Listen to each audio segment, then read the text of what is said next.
What's up, everybody? Welcome to episode 5 of the Slip and Weave podcast. Thanks for joining me again. This week, I'm going to be talking a little bit about Tyson Fury and Deontay Wilder, their rematch this past weekend. And I'm going to be talking a little bit about what it means for the heavyweight division as a whole. Let's get right into it.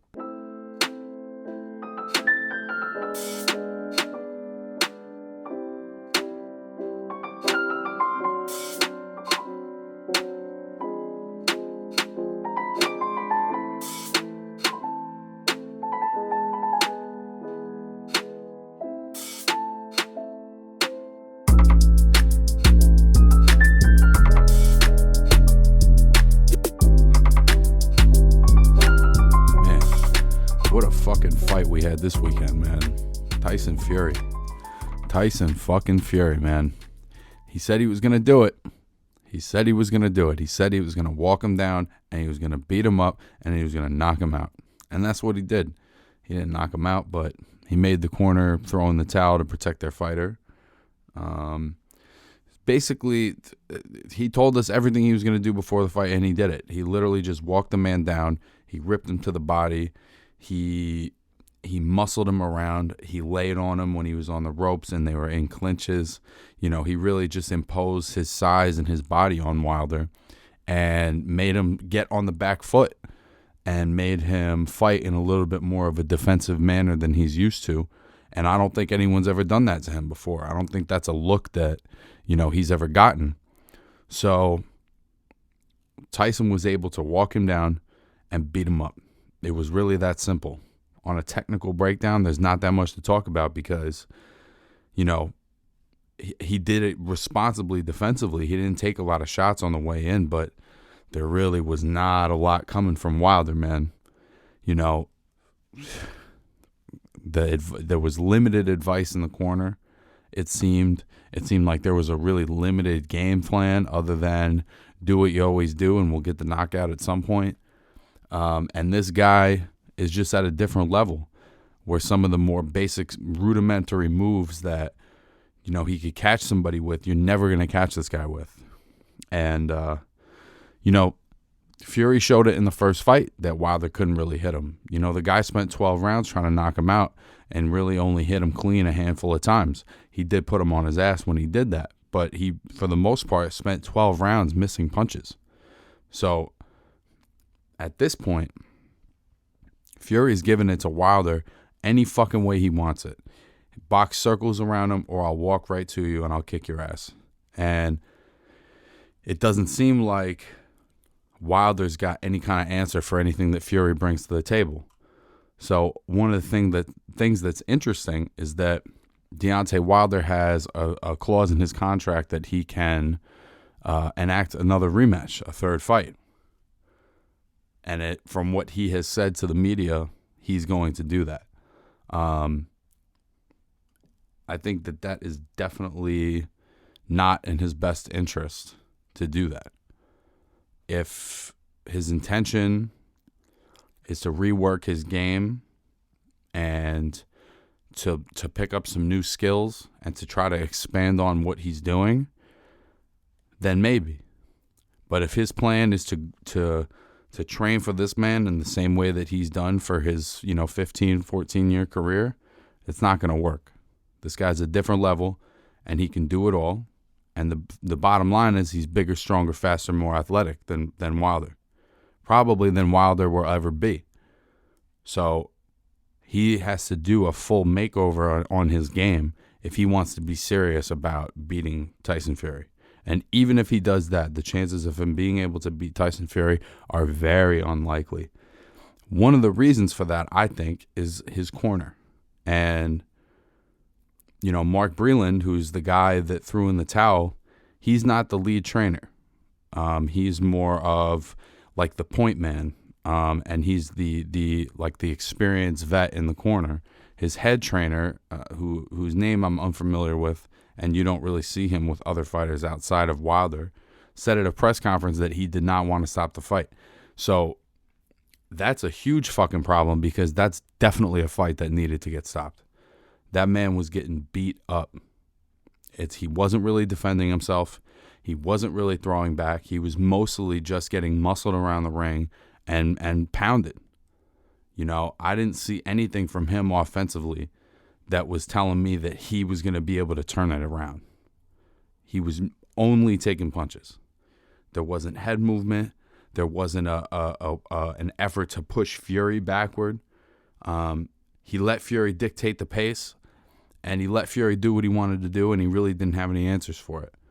So the corner man outside of Breland, who I've heard he is fired since then, is delusional. They obviously don't have an understanding of the safety of the fighter being the number one priority. That's your job as the trainer. Your job as the trainer is to make sure that that guy or that girl walks out of the fucking ring, the same person that they were when they got in. That's your job.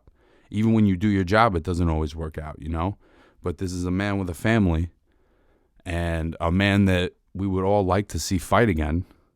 So why would that not be a fight that you stop? That's foolish.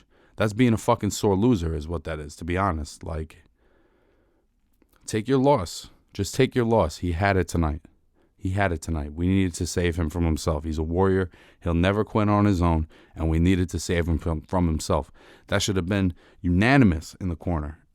Unanimous. This is the greatest puncher of all time, and you're going to let him get, completely slaughtered and be defenseless? I mean, by the time they stopped it, he was just laying on the ropes taking right hands. There's no reason that fight should have continued, and to be honest, they could have stopped it in the 5th. It was a completely one-sided affair. So to say, he wants to go out on his shield, he did go out on his shield. And you guys protected him. So just own it. Own the L, man. Don't pretend like somebody in Deontay's corner shortchanged him. Don't pretend like it was his fucking costume. Just take the L. It's hard to lose, man. It's the fucking worst at anything. Particularly when you're, you're supposed to be a world-class athlete. It's the worst fucking thing in the world to lose. But sometimes you meet a bad motherfucker that doesn't care who you are. And that's what Deontay Wilder did on Saturday, guys. He met a real motherfucker, and he didn't know what to do with him. As far as what's next for both of them, Wilder, I think, will probably fight Fury again in his next fight, which I don't think is the best move. Outside of doing that, I think that there's plenty of guys out there for him that are competent guys for him to stay active and maybe build himself back up a little bit. But I think that's the main thing is he's going to have to, if there's going to be another chapter to Deontay Wilder's career, he's going to have to build himself back up. He's going to have to fight some good, he can't fight softies, but he's going to have to fight guys that are a little more beatable and a little easier to hit than Fury to build back his confidence and to build back his skills, to rebuild his skill set, rework his toolkit, because it's a very limited one right now.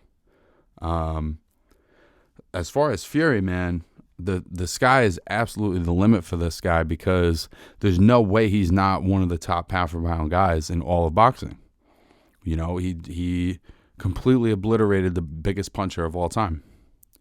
Or potentially the biggest puncher of all time, arguably. And he smoked them. So, as far as I'm concerned, Tyson Fury calls the shots. On a technical level, he is now the WBC champion, he's the Ring Magazine champion, and he's the lineal champion. Now, what does that mean? The lineal championship, as a lot of you probably know, is the idea of the man who beat the man. You can trace this, all the way back to the beginning of the history of the sport. Guys like John L. Sullivan and Bob Fitzsimmons and Jack Johnson, all those guys. In that lineage of the man who beat the man, Tyson Fury is that guy because he's the first guy to beat Vladimir Klitschko in his title reign and has not lost since. The Ring Magazine Championship is a championship that Ring Magazine gives out when the number one and the number two guys fight each other. And as much as it's not necessarily an official athletic achievement per se, or an official award, I guess is probably the right word. It is considered similar to the lineal championship as far as importance. And then as far as literal actual championship belts, he is the WBC champion. There's 4 major belts in boxing. I'm sure a lot of people know, but this is for the people that don't know. There's the WBC, the WBA, the WBO, and the IBF. Fury is the WBC champion, which that belt is generally considered the most prestigious in boxing. It's, I believe, the oldest, if not the second oldest. And when you win a championship belt, there are some obligations, if you will. Usually what happens is a belt will have a number one contender within the organization that they will call the mandatory, which means that that champion wants to keep his belt. He has, a certain amount of time to negotiate a fight with the number one contender and make that fight happen. That's called a mandatory. In the WBC, as far as heavyweights, the mandatory is Dillian White, who has been the mandatory for the WBC now since, I believe, the end of 2017. That's over 2 years. So whatever rules there are, they're generally between 30 to 90 days to make a fight. White has never gotten his shot. Now, Wilder's been the champion throughout that reign, and he's chosen to take other fights. And for whatever reason has not fought Dillian White. That the reason for that is unclear to me. It seems like just straight up bullshit that he hasn't gotten his shot, but there's been issues with some drug testing agencies that have pushed it back. But essentially, what I've read recently is that the WBC has said that Dillian White has to get a shot at the belt by 2021 in February. So essentially 1 year from Wilder and Fury fighting. The idea being that, Fury will likely take one more fight, maybe even 2 more fights, and then come February, if given that Fury is still the champion, that White will get his shot. So somewhere along the line, if Tyson Fury keeps that belt, he will have to fight Dillian White. That as an obligation, in theory. But there's a lot of guys in the heavyweight division right now.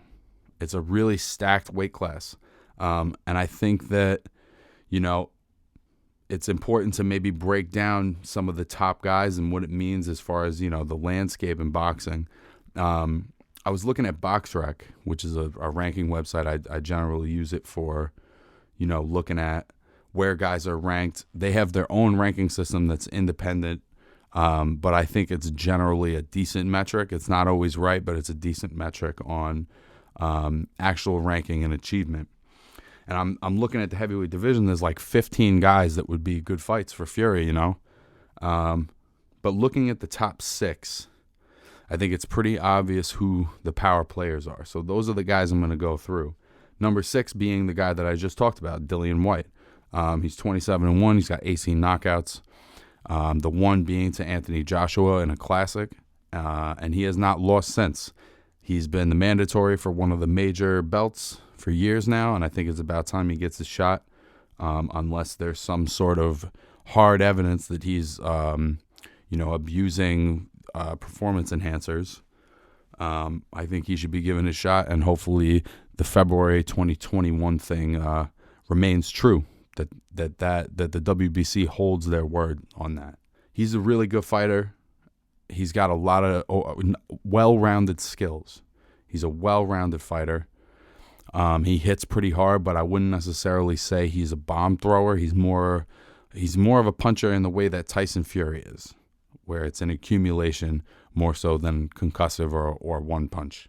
But he's a really good fighter. He's like 6'4". I think he's generally comes in at like 250. So that's where I think you'll see him in the mix is in about a year. If Tyson Fury beats Wilder and whoever else, you will see Wilder or Fury and Dillian White.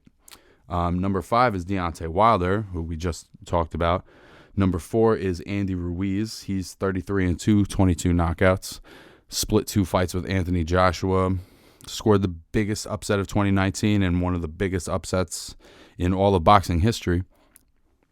What's next for him is a little unclear because the second fight with AJ, he came in very out of shape. It was a very disappointing performance to anyone that saw it. I think, like me, a lot of people were rooting for him to at least just bring his best self even if AJ was able to right the wrongs and beat him, I was really hoping that Ruiz was going to bring it. And it didn't feel like that's what happened. It was disappointing. But all that being said, he's a very athletic, fast hands, great feet. When he can keep a certain pace, he's very difficult to deal with because his combination punching is as good as anybody's in the heavyweight division when he's really letting his hands flow. So I think Andy Ruiz will be a factor again. It's just a matter of can he get himself in the right place? Can he get himself in the right mindset to train properly and to not get in his own way? Because there's been plenty of times in his career where his weight has been a lot lower and his overall offensive output is much higher. And he's a very effective guy. So Andy Ruiz, I think, is still somebody to look out for. The number 3 guy is a guy named Alexander Usyk, who's 17-0 and 13 knockouts. He's the former undisputed cruiserweight champion. He had all 4 belts and basically cleaned that weight class out. Cruiserweight is 200 pounds. And since his move up to heavyweight, he's only had 1 fight. I saw an interview with Eddie Hearn recently where he was saying that he was going to be fighting Derek Chisora, who's an excellent heavyweight contender, a lot of fun to watch, and a fucking son of a bitch to fight. So Usyk, I would say, as far as all the heavyweights go, maybe aside from Tyson, is the most technically proficient boxer in the heavyweight division. Maybe even more so than Fury, just on basic coordination and textbook fundamentals. This guy is almost like a robot. He's great to watch. He's surgical in how he kind of breaks guys down and then finishes them off. He starts slow and just his pace gradually picks up. He is currently a mandatory to Anthony Joshua for the IBF belt, and I don't know when exactly we'll see that happen, but I think it's only a matter of time before we see Usyk in a really meaningful heavyweight fight. The Chisora fight's a tough fight. He's going to have to really buckle down and train right and be prepared to beat Chisora. But I think before long, we'll see Usyk fighting one of these top guys, hopefully sooner than later. I think he's in his early mid-30s. Maybe he's 32, 33. So it'll be good to see him within the next 2-3 years in a big, major fight. Coming up from cruiserweight, he's definitely the smallest of all of them. But I think his skills keep him in a fight with anybody. The number 2 guy is Tyson Fury, which I don't know if I agree with that, but the number 1 guy is Anthony Joshua. Anthony Joshua, 23-1, 21 knockouts, and he has 3 of the 4 major belts. He has the IBF, he has the WBA, and he has the WBO. So as you can imagine, his schedule is probably a little bit more complicated and convoluted because having 3 championship belts, with that comes a lot of obligations. Finding a way to keep all 3 of those organizations satisfied with your defenses. When he first won the rematch with Ruiz, it was announced that both the WBO and the IBF had said that you must fight our mandatory. For his IBF belt, his mandatory is a guy named Kubrat Pulev, which is actually going to be his next fight. I think sometime in June. It's a tough fight, but it's a 38-year-old guy that a lot of people don't really know him that well. And it's not the best fight for him to be taking, but it is a top-ranked contender that one of his belts is saying he has to fight. So for all the fans who maybe are a little frustrated with, why can't we get Fury and AJ right now? These are the literal logistic reasons for it. Fury may be obligated to fight Wilder in a rematch if Wilder exercises the rematch clause, and Joshua has to fight Kubrat Pulev if he wants to keep that IBF belt. The WBO mandatory is Usyk, which was kind of the fight that I was hoping he was going to take. I'm not sure exactly how the Pulev fight is more beneficial to him than the Usyk fight, but maybe one organization was a little easier about accepting the defense than the other. I'm not entirely sure. But he will be fighting Kubrat Pulev next, and I'm not exactly sure what his obligation is as far as fighting Usyk, But that's the fight that I would like to see him in. His WBA belt, he's what's called the super champion. So in the WBA, when you win another belt, one of the other 4 major belts, they then call you the super champion. They have another champion called the regular champion, which I don't entirely understand what that means. That champion currently is a guy named Manuel Char. Manuel Char has not fought since November of 2017, so I'm not sure what exactly he's champion of, but he is currently the WBA regular champion. He doesn't have any defenses scheduled. As far as I know, they're not telling AJ that he has to fight that guy. So I would say that championship is basically meaningless, and of the 4, the WBA is probably the least prestigious or trustworthy because of things like that, where you have a 2 different champions with 2 different credentials, and one of them is completely inactive for the last 2 years. That doesn't make any sense. We should be able to narrow it down as far as who the actual champ is. You know, it's already difficult enough if we have 4 different fucking belts. When you start adding tiers to those championships, you only make it more murky who the champion is and who the best is, which is ultimately what the whole sport is about, is finding out, you know, who the best of the era is. Everybody wants the opportunity to have the undisputed heavyweight champion. And the only way we do that right at this very moment is if Tyson Fury and Anthony Joshua fight each other.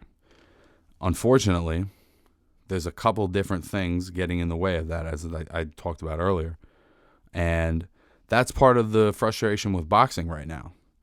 There are sometimes too many different obligations and too many different things making demands on these fighters, too many different entities making demands on these fighters. And a lot of times those are the biggest reasons why we don't get the fights we want to see. You know, there may be a fight that's way more appealing and that's available, but guys might be on different networks with different promoters and they have exclusive rights to that fighter. Guys might be, you know, just really set on keeping their belt and fighting their mandatory, and that's it. They want to keep their championship so that they can keep their leverage in their argument to being the best. Between the networks, the promoters, the belts, the 4 different belts and the mandatories, and the ability for, you know, one of those organizations to strip you of your belt if you're not willing to fight the mandatory that they're giving you, even if that's not the most compelling fight out there. It makes it very confusing for fans. It makes it very confusing for people who are just getting into the game and people who know the sport very well. I would say my understanding of the belts and the politics of boxing is probably, you know, what I know the least about. But it's important to understand it if you want to know why the fights you want to see don't happen. You know, that these guys are obligated to a lot of different things, to a lot of different entities. There's no way for any of these fighters really a lot of the time to just be like, yo, that's the fight I want and I'm not fighting until it's that fight. You could sit around for 2 years if you do that. You know, a lot of times too, it's guys that, you know, really just want to stay active. They don't want to let their blade get dull.